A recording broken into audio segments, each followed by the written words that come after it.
आइए हम परमेश्वर के वचन से सुनने के लिए लूका सुसमाचार 2 अध्याय उसका 8 से लेकर 12 तक पढ़ेंगे। लूका सुसमाचार 2 अध्याय उसका 8 से लेकर 12 तक। Look chapter 2 verse 8 to 12।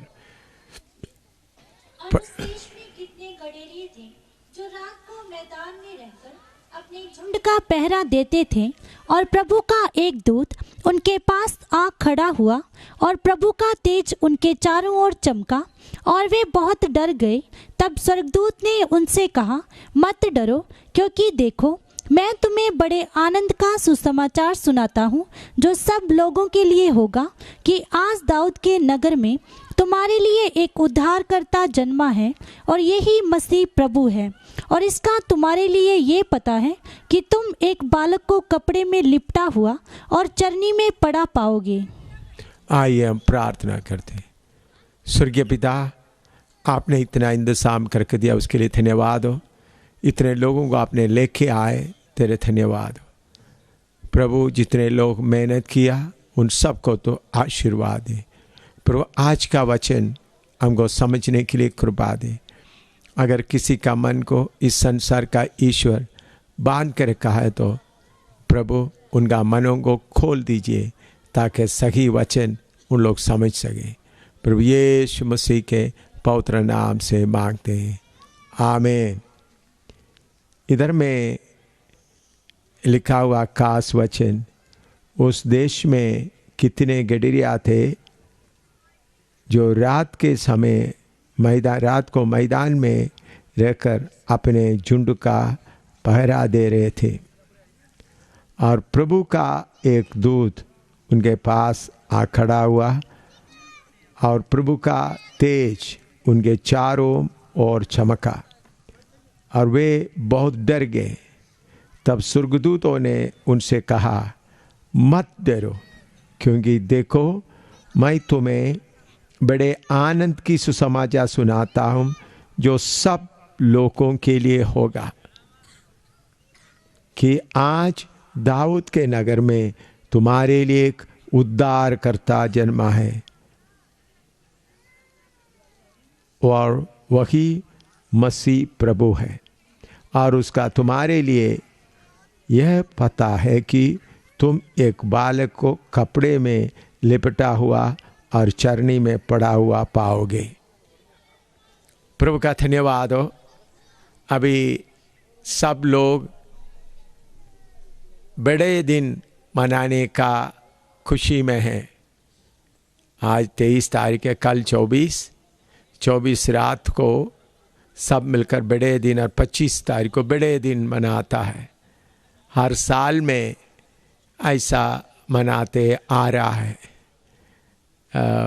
अभी कितने घरों में देखने से स्टार लगा हुआ है, स्पेशल बत्ती लगाया हुआ है बिजली का, घरों को डेकोरेट किया गया है, गिरजाघरों को अच्छी तरह सजाया है। सबके दिल के अंदर बहुत खुशी होते हैं क्योंकि बड़े दिन आ गया है। इधर में उस बड़े दिन के बाद के साथ साथ में इधर में लिखा हुआ बात है, सारे जगत के लोगों के लिए एक खुशी का दिन, एक खुशी का बात, एक खुशखबरी है जो तुम्हारे लिए मत डरो, क्योंकि देखो मैं तुम्हें बड़े आनंद की सुसमाचार सुनाता हूँ जो सब लोगों के लिए होगा। सब लोगों के लिए आनंद का सुसमाचार। और एक क्या है, तुम्हारे लिए एक उद्धारकर्ता जन्मा है या छुड़ाने वाला जन्मा है। मैं प्रभु का बहुत धन्यवाद देता हूँ इस अच्छे खुशखबरी के लिए। लेकिन उसके साथ साथ मैं एक बात आपको समझाना चाहता हूँ कि यीशु मसीह मनुष्य का रूप में आया, ये सच्चाई है। लेकिन वो यीशु मसीह का जन्मदिन नहीं था। इधर में जन्मा है करके शब्द लिखा है, वो हमको समझाने वाला भाषा में लिखा है। यीशु मसीह कौन है उसके बारे में प्रकाशित वाक्य 1:8 पढ़िएगा। प्रकाशित वाक्य 1:8 यीशु मसीह के बारे में। प्रभु परमेश्वर जो है और जो था और जो आने वाला है, जो सर्वशक्तिमान है, ये कहता है, मैं ही अल्फा और ओमेगा हूँ। मैं ही अल्फा और ओमेगा हूँ। उसका मतलब मैं ही आदि और अंत हूँ। सर्वशक्तिमान परमेश्वर मनुष्य का रूप धारण करके इस धरती में आया, वो एक सच्चाई है, लेकिन वो उनका जन्मदिन नहीं है। ये बात सबके मन में अच्छी तरह बैठना है। हमारा प्रभु यीशु मसीह का कोई जन्मदिन नहीं है। वो अनादिकाल का परमेश्वर है। उसके बारे में इधर बढ़ता है, मैं अल्फा और ओमेगा हूँ, या आदि और अंत हूँ। दोबारा वचन पढ़िएगा 1:8। प्रभु परमेश्वर जो है और जो था और जो आने वाला है, हाँ, जो सर्वशक्तिमान है, ये कहता है, हाँ, मैं ही अल्फा और ओमेगा हूँ। हाँ, मेरे प्यारों, सर्वशक्तिमान प्रभु यीशु मसीह कहता है, मैं आदि और अंत हूँ। मैं सर्वशक्तिमान परमेश्वर, मैं अल्फा और ओमेगा हूँ। इसलिए मेरे प्यारों, यीशु मसीह का जन्म 25 दिसंबर को हुआ करके हम सोचना गलत है, क्योंकि सर्वशक्तिमान परमेश्वर जो आदि और अंत है, उनको एक जन्मदिन नहीं होता। वो सबको सृजने वाला है। वो आदि और अंत है। अगर आप में से कोई सोचते हैं आज या 24 तारीख रात को, दिसंबर 24 तारीख रात को यीशु का जन्म हुआ करके आप सोचेगा तो वो गलत है, वो सही नहीं है। दूसरी बात, यीशु मसीह का ऐसा शरीर के रूप में आया हुआ समय दिसंबर महीना नहीं था। दिसंबर 25 तारीख, इधर हम पढ़ते हैं, गडेरिया या चरवाहे भेड़ों को रात को मैदान में रहकर अपने झुंड का पहरा देते थे। मैदान में फ़लस्तीन देश हमारा इस पंजाब मुल्क से भी बहुत ज़्यादा सर्दी का इलाका है, ठंड का इलाका है। नवंबर महीने से लेकर फरवरी महीने तक उस इलाके के लोग अपना भेड़ बकरी को ज़मीन के अंदर, ज़मीन के नीचे या मिट्टी का दीवार बनाकर अच्छा छत डालकर सारे भेड़ बकरियों को ठंड से संभालता है।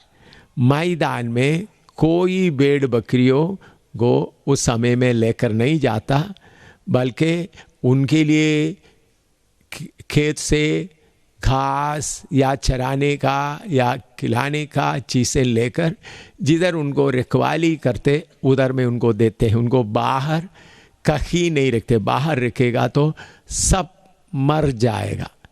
तो इधर में जब प्रभु यीशु मसीह मनुष्य का रूप धारण करके आया तो उस समय में चरवाहा भेड़ बकरियों को मैदान में रखवाली करते थे। इससे ये साफ मालूम होता है यीशु मसीह मनुष्य का रूप धारण करते हुए दिसंबर महीने में नहीं आया। हम दुनिया का हिसाब मिल मिलाकर पढ़े तो यीशु का इस मनुष्य रूप धारण करने का समय अप्रैल महीना हो सकता है या सितंबर का आखिरी या अक्टूबर का पहला हफ्ता, इसके बीच में हो सकता है। एक ऐसा हिसाब करते हैं यीशु मसीह 33.5 साल इधर रहा, वो बात को हिसाब करते हुए देखते समय में अप्रैल महीना ज़्यादातर जो ज्ञानी लोग बताता है यीशु मसीह का मनुष्य रूप लेकर आने का समय अप्रैल महीना हो सकता है। तो यीशु का मनुष्य रूप धारण करके आने का समय दिसंबर में नहीं था। दूसरे एक बात, उस समय में आपको मालूम है राजा उधर का रोमी हुकूमत राजा क्या ऑर्डर दिया था, सब लोग अपना गांव में रहने वाला सब लोग नगर में जाकर उनका नाम लिखवाना। तो कोई पागल भी राजा हो, इधर से बहुत ज़्यादा सर्दी है फलस्तीन देश में, अपने लोगों को दिसंबर महीने में जाकर नाम लिखवाने के लिए नहीं बोलेगा, चाहे कितना भी पागल राजा हो। गर्मियों के दिनों में जब लोगों को आराम से जाकर गांव में से आकर शहर में जाकर अपना नाम लिखवा सकता है, ऐसा समय में ही होगा। तो यीशु का मनुष्य रूप धारण करके आने का समय दिसंबर महीना नहीं है। दूसरी बात, ये दिसंबर 25 कहाँ से आया,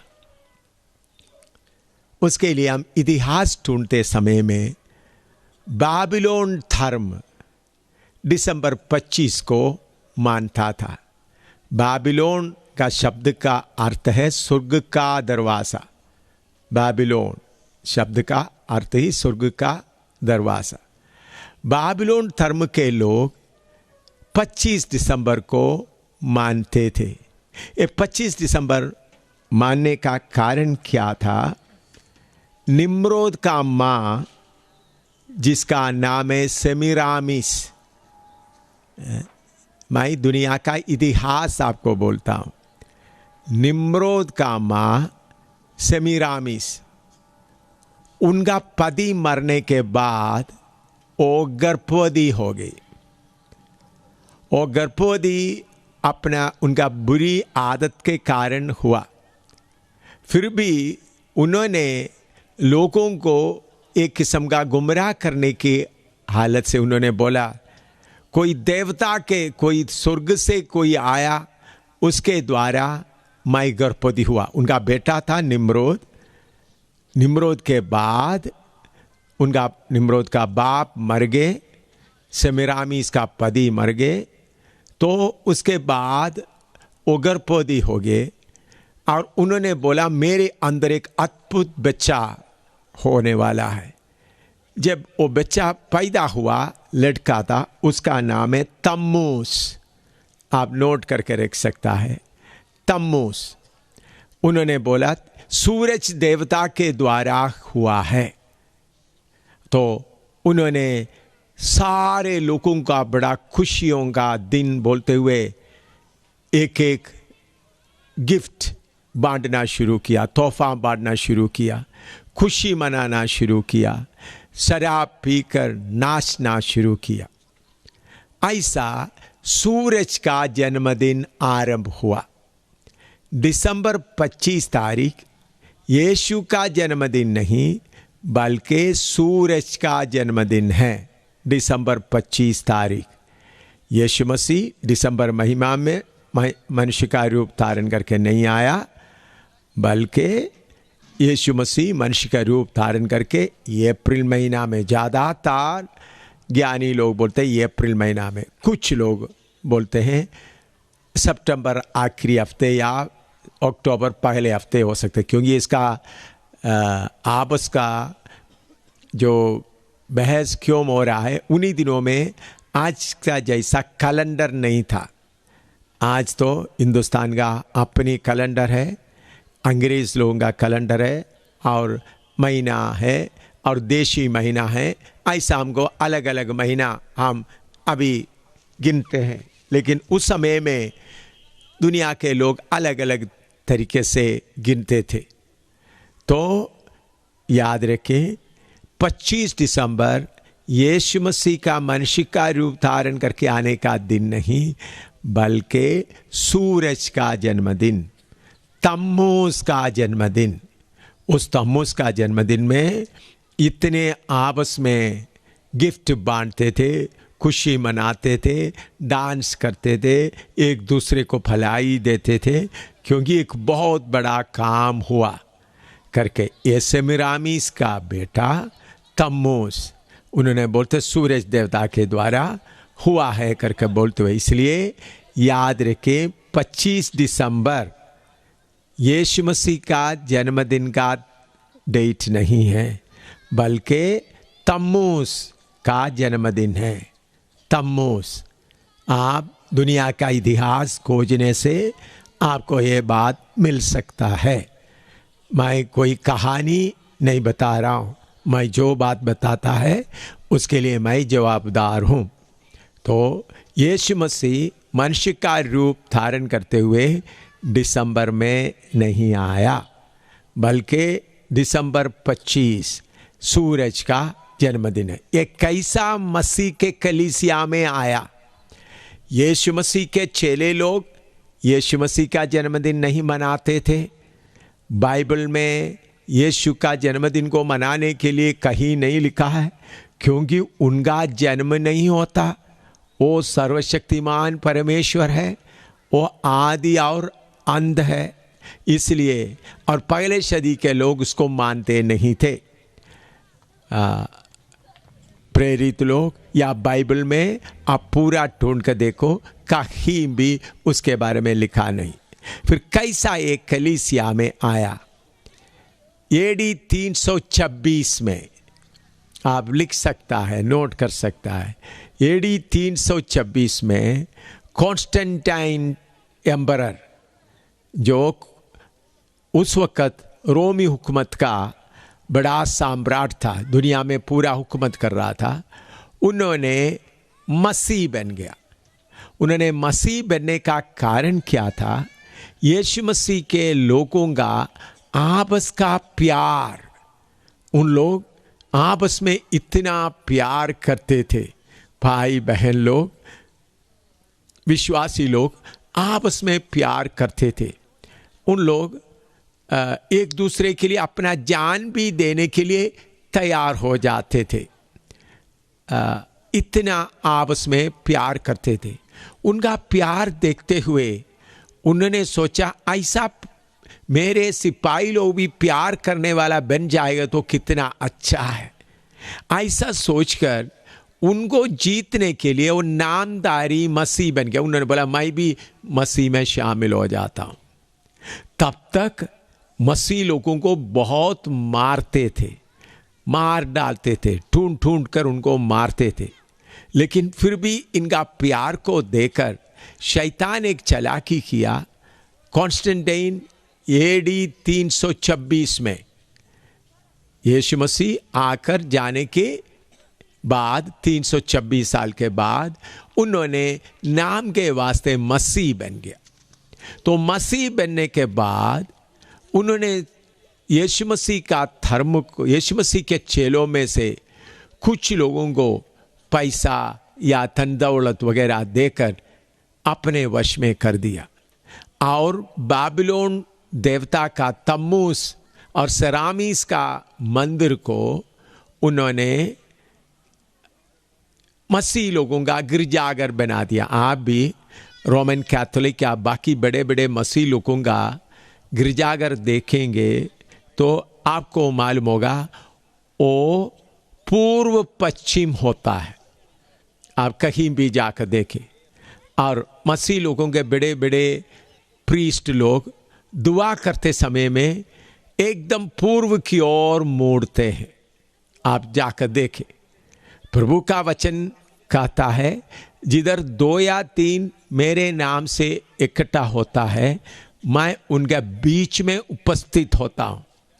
आप मसीह धर्म कैथोलिक और बाकी बड़े मसीह धर्म में जाकर देखें तो उनका बिशप, उनका पोप और बड़े बड़े पादरी लोग इबादत करते समय सीधा पूर्व की ओर मुंह करते हैं, क्योंकि आप उनका गिरजाघर देखेगा तो भी वो पश्चिम और पूर्व की ओर होते हैं, क्योंकि उन लोग सूरज देवता का वही पूजा, वही इबादत जारी रखे हुए हैं। तो ऐसा एडी 326 के बाद आस्ता आस्ता मसीह लोगों के बीच में तम्मूज का जन्मदिन आया। फिर आस्ता आस्ता वो यीशु मसीह का जन्मदिन बोलकर बड़ा दिन बोलकर मनाना शुरू किया। तम्मूज का जन्मदिन को उन लोग बड़ा दिन बोलते थे, क्योंकि उस दिन लोग बड़ा डांस करते थे, बड़ा शराब पीते थे और बहुत मज़ा उठाते थे। तो चलते चलते यीशु मसीह का भी जन्मदिन 25 दिसंबर है करके बोलते हुए सूरज का जन्मदिन को यीशु मसीह का जन्म बोलकर मनाना शुरू किया। ये शैतान का एक बहुत बड़ा चालाकी है। अभी हम यीशु मसीह का जन्मदिन मनाता है तो हमारा हिंदू भाई लोग क्या सोचेगा, हमारा कृष्ण भगवान का भी जन्मदिन है, हमारा राम जी का भी जन्मदिन है। मुसलमान लोग सोचेंगे हमारा मोहम्मद साहब का भी जन्मदिन है, इसी मुताबिक यीशु मसीह का भी जन्मदिन है। तो उनका मन में ये बात बहुत खुशी देता है, जैसा राम जी को जन्मदिन है, किशन जी को जन्मदिन है, श्रीमान मोहम्मद नबी को जन्मदिन है, इसी मुताबिक यीशु मसीह का भी जन्मदिन है। ऐसा आप करना बहुत बड़ा पाप है, बहुत बड़ा पाप। क्यों? सर्वशक्तिमान परमेश्वर को, सृजनहार परमेश्वर को, सृष्टिकर्ता परमेश्वर को श्री राम के बराबर में, श्री कृष्ण के बराबर में, श्री मोहब्बत के बराबर में ले आता है। ये कितना बड़ा पाप है। इसलिए मेरे प्यारों मसीह भाई बहनों, यीशु मसीह का जन्मदिन मनाना बड़ा पाप है, क्योंकि वो आदि और अंत है, उनका कोई जन्मदिन नहीं होता। आप उनका जन्मदिन मनाते हुए लोगों को बोलते हैं तुम्हारा कृष्ण जी का जन्मदिन है, उसी मुताबिक हमारा यीशु का भी जन्मदिन है। ऐसा बोलना कितना बड़ा पाप है। इसलिए यीशु मसीह का जन्मदिन बोलकर 25 दिसंबर मनाना बहुत बड़ा पाप है। इस दरिवाल में रहने वाले सारे मसीह, आपको शायद मैं ये बोलते वक्त गुस्सा आ सकता है, कोई बात नहीं, आपको गुस्सा आएगा तो भी सच्चाई बोलना मेरा काम है। अगर मैं आपको सच्चाई नहीं बोला तो मेरे जैसा धोखेबाज और कोई नहीं है। आपको प्यार करते हुए मैं आपको बताना चाहता हूँ, यीशु मसीह का जन्मदिन बोलकर 25 दिसंबर को मनाना या अप्रैल में कोई दिन मनाना या सितंबर में कोई दिन मनाना बड़ा बड़ा पाप है। क्योंकि आप ऐसा जन्मदिन मनाते हुए अनादिकाल का परमेश्वर को, जो आदि और अंत है, उनको आप छोटा करके मनुष्य का लेवल में ले आ रहा है। ये बहुत बड़ा पाप है। इसलिए याद रखें, आज देखो दुनिया भर में खुशियां मनाता है। दुनिया में सबसे ज़्यादा शराब 24-25 दिसंबर को बेचता है। दुनिया में सबसे ज़्यादा व्यभिचार डांस 24-25 दिसंबर को होता है। एक्सीडेंट भी सबसे ज़्यादा होता है, क्योंकि शराब पीकर गाड़ी चलाता है, स्पीड से चलाता है। किसके नाम पर? यीशु मसीह के नाम पर। यह शैतान का एक बहुत बड़ा चालाकी है। हमारा परमेश्वर का कोई जन्मदिन नहीं है। मैं उधर जम्मू में उधर वर्मा का, हिंदू वर्मा का मकान में किराए पर रहते थे। अभी हम गुरदासपुर में आकर रहते हैं। उसमें रहते समय में उधर में दीपावली का दिन आया तो वर्मा जी हमको कुछ मिठाई ला कर दिया। फिर उन्होंने बोला जब 25 दिसंबर क्रिसमस आएंगे आप हमको केक देना। मैंने बोला भाई हम केक वगैरह 25 दिसंबर को स्पेशल नहीं है था, अगर आपको केक चाहिए तो मैं किसी एक दिन आपको खरीद कर देंगे। नहीं, आपका क्रिसमस के दिन 25 दिसंबर को मुझे केक चाहिए। मैंने बोला हम 25 दिसंबर मनाता नहीं है। क्यों नहीं मनाता? आपका देवता का जन्मदिन है ना, यीशु का जन्मदिन है। मैंने बोला हमारा प्रभु आदि और अंत है, उनका कोई जन्मदिन नहीं है, इसलिए हम उनका जन्मदिन नहीं मनाता। वो सर्वशक्तिमान परमेश्वर है।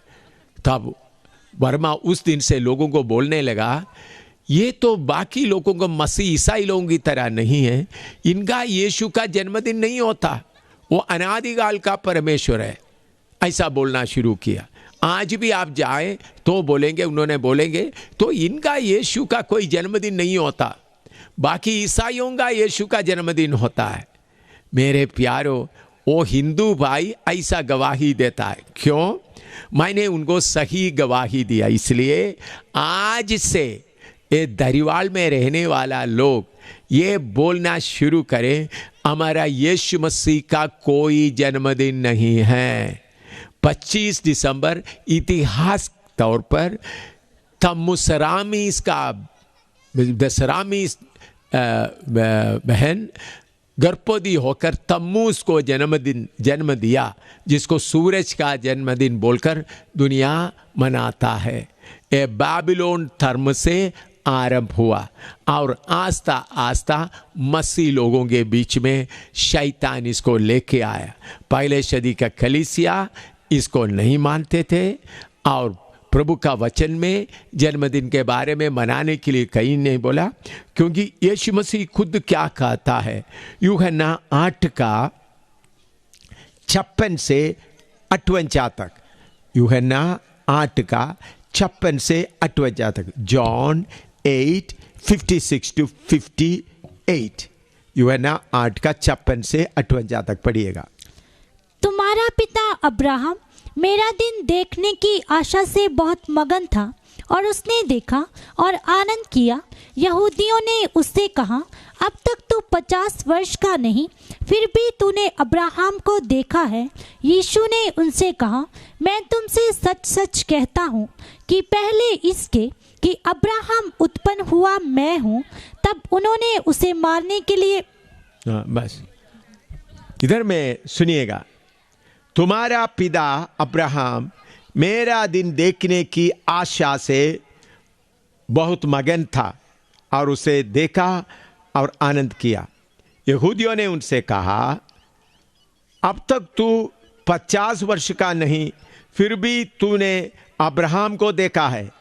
यीशु ने उनसे कहा, मैं तुमसे सच सच कहता हूं कि पहले इसके कि अब्राहम उत्पन्न हुआ मैं हूं। हालेलुया। इधर में प्रभु यीशु मसीह कहता है, अब्राहम उत्पन्न होने के पहले मैं हूं। हालेलुया। हमारा प्रभु अनादिकाल का परमेश्वर है, आदि और अंत है, उनका कोई जन्मदिन नहीं होता। ये बात आप लोग अच्छी तरह समझे। यशायाह नबी का किताब 9 का 6 पढ़िएगा। यशायाह नबी का किताब 9 का 6, क्योंकि हमारे लिए एक बालक उत्पन्न हुआ, हाँ। हमें एक पुत्र दिया गया है और प्रभुता उसके कांधे पर होगी, हाँ। और उसका नाम अद्भुत युक्ति करने वाला पराक्रमी परमेश्वर, उसका नाम अद्भुत युक्ति करने वाला पराक्रमी परमेश्वर या सर्वशक्तिमान परमेश्वर, हाँ, अनंत काल का पिता, अनंत काल का पिता। इसका मतलब दुनिया में जो कुछ हुआ उसके पहले उनसे ही सब कुछ उत्पन्न हुआ है, तो अनंत काल का पिता है।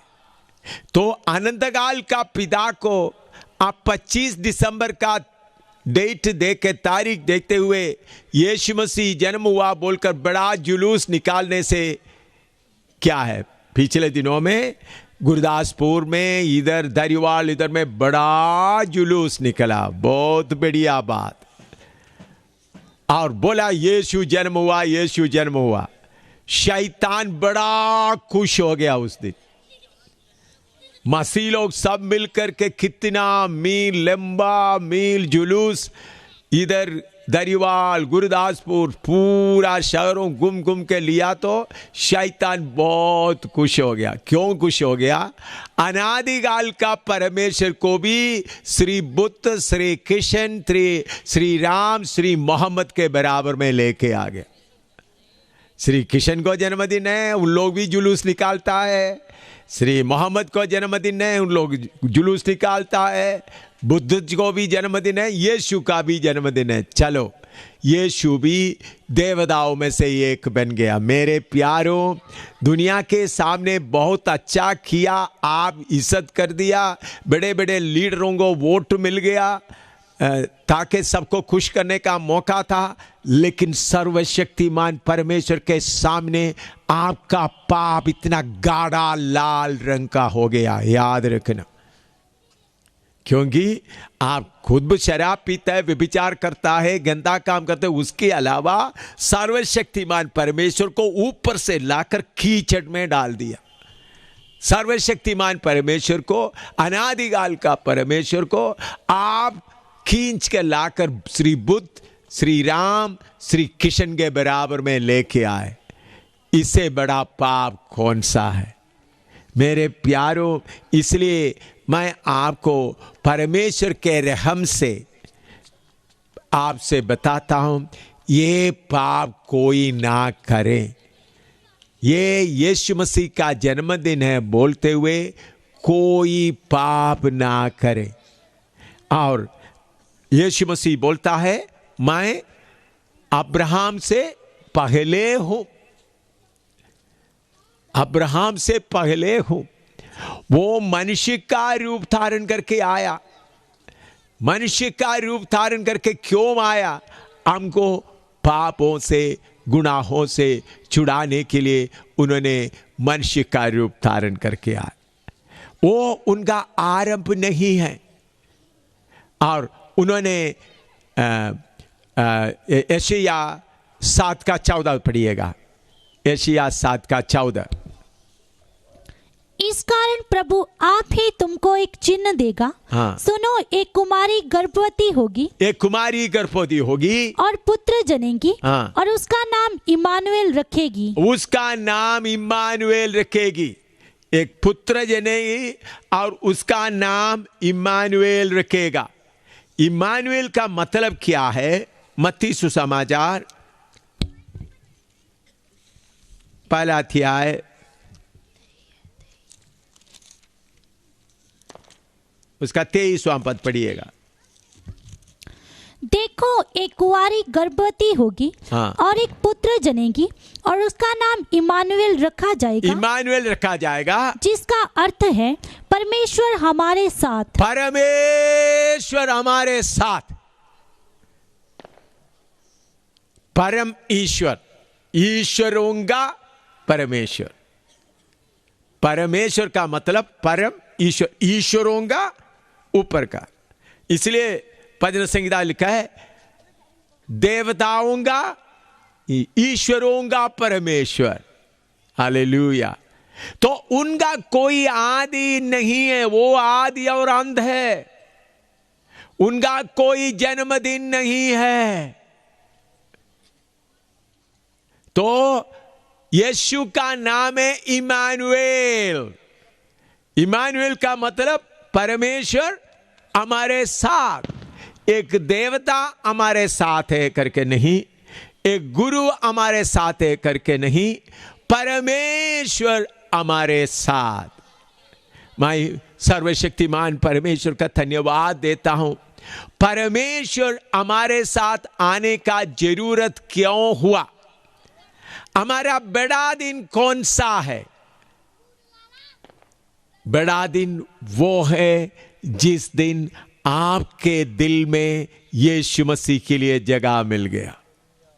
आपका जीवन का बड़ा दिन, सबसे बड़ा दिन, आपका जीवन का बड़ा दिन है जिस दिन आपके दिल में यीशु मसीह को जगह मिल गया। यीशु मसीह का जगह कैसा मिलता है? पहला पत्रोस 1:23 पढ़िएगा। पहला पत्रोस 1:23, 1 पीटर 1:23। क्योंकि तुमने नाशवान नहीं पर अविनाशी बीज से परमेश्वर के जीवते और सदा ठहरने वाले वचन के द्वारा नया जन्म पाया है। हाँ मेरे प्यारों, हमारे सबसे बड़ा दिन, जिस दिन हम परमेश्वर के घर में पैदा हो गया। परमेश्वर के घर में पैदा कैसा होता है? परमेश्वर का वचन का बीज जब आपके अंदर आया, आपके अंदर एक आत्मिक मनुष्य उत्पन्न हुआ, तब आपका बड़ा दिन, शादी का दिन बड़ा दिन है, आपका जन्मदिन बड़ा दिन है, लेकिन ये सबका अंत हो जाता है। शादी, पति पत्नी मर जाते तो उसका संबंध टूट जाता है। आप इस संसार में जन्म लिया, मौत के साथ खत्म हो जाता है। लेकिन परमेश्वर के घर में जन्म लेने का सौभाग्य मिला है तो आपको अविनाशी जीवन मिला, आनंद जीवन मिला। वो है आपके जीवन में सबसे बड़ा आशीष का दिन। ये वचन का बीज कैसा आया? वो क्या है? यूहन्ना सुसमाचार पहला अध्याय उसका पहला पद पढ़े। यूहन्ना सुसमाचार पहला अध्याय उसका पहला पद। आदि में वचन था, आदि में वचन था, और वचन परमेश्वर के साथ था, हाँ, और वचन परमेश्वर था। हाँ, आदि में वचन का बीज आया, उसका मतलब सर्वशक्तिमान परमेश्वर का वचन का बीज आपके अंदर आ गया। और एफएसी 2:19 पढ़िएगा। एफएसी 2:19, एफेसियंस 2:19। इसलिए तुम अब विदेशी और मुसाफिर नहीं रहे, विदेशी और मुसाफिर नहीं रहे, परंतु पवित्र लोगों के संगी स्वदेशी, पवित्र लोगों का संगी स्वदेशी, और परमेश्वर के घराने के हो गए। परमेश्वर के घराने के हो गए। जब दुनिया बड़ा दिन बोलकर मनाता है, इस समय में अगर आपके अंदर प्रभु यीशु मसीह का वचन का बीज के लिए जगह हो जाएगा तो आपका बड़ा दिन ये बन जाएगा। कैसा? आप अविनाशी बन जाएंगे। अनंत काल का जीवन आपको मिल जाएगा। आपका शरीर का जन्म मौत के साथ खत्म हो जाता है, लेकिन परमेश्वर का वचन का बीज आपके अंदर आ गया तो बहुत आनंद होगा। मैं ये सच्चाई बताने के जगह में मैं आपके साथ में यीशु मसीह जन्म हुआ आपको थोड़ा गीत गाए, आपको नचवाएंगे तो आप बहुत खुश हो जाएंगे। आप बोलेंगे ओ तो पादरी बड़ा अच्छा है, देखो हम सबको खुश करा कर चले गया, यीशु का जन्मदिन का 2-3 गीत भी गाया, ऐसा बोलते थे आप लोग, तो आज तो बड़ा दिन मजा आता था। आप बोलेंगे ठीक है, लेकिन आप बोलेंगे आज कौन सा प्रचार सुना, बड़ा दिन का खुशी मनाने के लिए हम गए तो उधर में हमको उल्टा करके भेज दिया। मेरे प्यारों, असली सच्चाई सुनते समय थोड़ा कड़वा रहेगा, लेकिन यही बात आपको उद्धार में लेके आएगा। जब परमेश्वर के न्याय के सिंहासन में जब खड़ा होगा, तब आप बोलेंगे हाँ, उस दिन उन्होंने जो प्रचार किया था वही सच्चाई था। आसमान टल जाएंगे, पृथ्वी टल जाएंगे, लेकिन परमेश्वर का वचन कभी नहीं टलते हैं। अभी स्वर्गदूत बोलता है तुम्हारे लिए एक उद्धारकर्ता आया है, एक छुड़ाने वाला आया है। छुड़ाने वाले का जरूरत क्यों पड़ गया? हम पाप में फंसे हुए हैं, गुनाहों में फंसे हुए हैं। कौन सा गुनाह?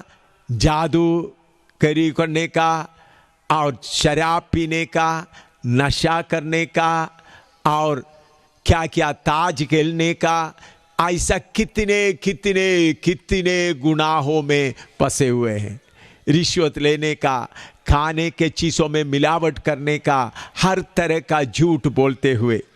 मेरे प्यारों, मैं आपसे विनती करता हूँ, ये जीवन थोड़ा ही देर का जीवन है। मेरे प्यारों, हम सब पाप के गुलाम हैं। हम पाप के गुलामी में रहते समय में स्वर्ग का परमेश्वर को ऊपर में स्वर्ग में रह नहीं सका। हम पापियों को ढूंढते हुए स्वर्ग का महिमा छोड़कर उन्होंने मनुष्य का रूप धारण करके आया। सर्वशक्तिमान परमेश्वर को क्यों मनुष्य का रूप धारण करके आना पड़ा? इब्रानियों की पत्री पहला अध्याय उसका पहला पद पढ़िएगा। इब्रानियों की पत्री पहला अध्याय उसका पहला पद, पहला और दूसरा पद पढ़िएगा। पूर्व युग में परमेश्वर ने बाप दादों से थोड़ा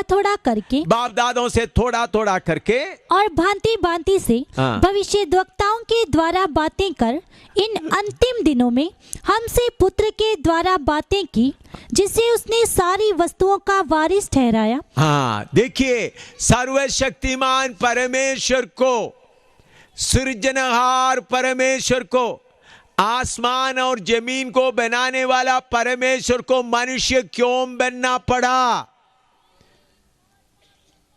हमारा पाप के कारण। इधर में लिखा है परमेश्वर मनुष्यों से अलग अलग तरीके से बातें करते आए। सबसे पहले हम देखते समय मनुष्य से परमेश्वर उनका विवेक के द्वारा, कॉन्शियंस, जमीर के द्वारा बातें करते हैं। जब आप कोई नया चोरी करने जाता है, कांपता है, पाप है, हाथ कांपता है, फिर भी जाकर चोरी कर लेता है। जेब काटने जाता है, अंदर में डर लगता है। जानवरों को देखो, मान लो दो बिल्ली इधर में आपस में लड़ा, एक मजबूत बिल्ली दूसरा बिल्ली को मार दिया। मारने के बाद वो मजबूत बिल्ली भाग नहीं जाता, मैंने एक को मार दिया बोलकर भाग नहीं जाता, बल्कि दूसरा कोने में आराम से सो जाता है। उनके दिल के अंदर विवेक उनको चेतावनी नहीं देता तुमने दूसरा बिल्ली को मार दिया है। लेकिन मनुष्य एक दूसरे आदमी को मार दिया, किसी ने उनको देखा नहीं, सारे सबूत भी मिटा दिया और लाश को भी दफनाया, फिर भी भागकर और कहीं चले जाता है। क्यों? उनका विवेक बोलता है तुम कातिल है, तुम कातिल है। तो हर एक मनुष्य से परमेश्वर उनके विवेक के द्वारा बातें करता है। विवेक ऐसा एक चेतावनी देने का चीज है, जैसा ट्रैफिक में, जंक्शन में, रोड में आप जाएं तो आप देखते होंगे लाल बत्ती जलता है, हरी बत्ती में गाड़ी जाता है, लाल बत्ती है तो आगे नहीं जाता। उधर में कोई गेट वगैरह नहीं लगाया है, आया लाल बत्ती देखो गाड़ी रोका नहीं, आप लाल बत्ती के बारे में नहीं सोचता तो आप सीधा जाना चाहते तो आप उठकर आप अपना गाड़ी चलाकर सीधा जा सकता है, लेकिन बीच में एक्सीडेंट आ सकता है, एक्सीडेंट आकर बर्बाद हो सकता है। कोई गेट उधर नहीं लगाया। इसी मुताबिक आपका विवेक चेतावनी देता है। सिर्फ आप पहले बार दूध में पानी मिलाते समय तुम गलत कर रहा है, चेतावनी। पहले बार खाने के चीज में मिलावट करते वक्त गलत कर रहा है, फिर भी आप करते रहेगा तो फिर कोई आपको चेतावनी नहीं देगा। चेतावनी एक ऐसा, विवेक एक ऐसा बात है, एक शार्प, एक तेज चाकू किसी जगह में पत्थर के ऊपर मारते मारते वो ब्लंट हो जाते, उनका तेज खत्म हो जाता है। इसी मुताबिक चेतावनी, आपका विवेक आपको चेतावनी देगा, फिर भी आप सुनता नहीं है तो फिर पाप करने में आप मजा उठाते रहेंगे। तो परमेश्वर मनुष्यों से विवेक के द्वारा बातें करता है, और सूर्य चंद्रमा इस पृथ्वी के अलग अलग बातों से बातें करता है। अचानक भूचाल और बाढ़ वगैरह आते हुए मनुष्यों से बातें करता है। फिर नबियों के द्वारा बातें किया, फिर भी मनुष्य पाप करने में लगे हैं। तब स्वर्ग का परमेश्वर आपको मुझको प्यार करते हुए आपको मुझको बचाने के लिए स्वर्ग का महिमा को उतार कर अपने आप को छोटा बना दिया, ताकि हर एक मनुष्य को उनका समझने वाला भाषा में बातें करे। उन्होंने पृथ्वी का मरकज, सेंटर प्लेस चुन लिया। अभी बेथलेहम, आप एक नक्शा, दुनिया की नक्शा लेकर देखे तो दुनिया की सेंटर पृथ्वी का बीच में आता है, ताकि उत्तर में रहने वाले, दक्षिण में रहने वाले, पूर्व में, पश्चिम में रहने वाला एक साथ बराबर उनके पास हक रखते उनके पास आए। ये इस दुनिया में हुआ सबसे बड़ा घटना है। वो क्या है? सृजनहार, सृष्टिकर्ता परमेश्वर मनुष्य का रूप धारण करके आया। वो उनका आरंभ नहीं है, वो अनादिकाल का पिता है। वो मनुष्य का रूप धारण किया सोचने से उनका आरंभ नहीं है, इसलिए उनका नाम इमानुएल, परमेश्वर हमारे साथ है करके लिखा है। इसलिए उनका नाम अनादिकाल का पिता करके लिखा है, सबका पिता है। और इसका नाम सर्वशक्तिमान परमेश्वर, एक ही परमेश्वर है, दो तीन परमेश्वर नहीं, एक ही है। वो है मनुष्य का रूप धारण करके इस धरती में आया। किस लिए आया? आपको और मुझको खुश करके, मिठाई बांटने के लिए, केक खिलाने के लिए या शराब पीकर नचवाने के लिए नहीं आया।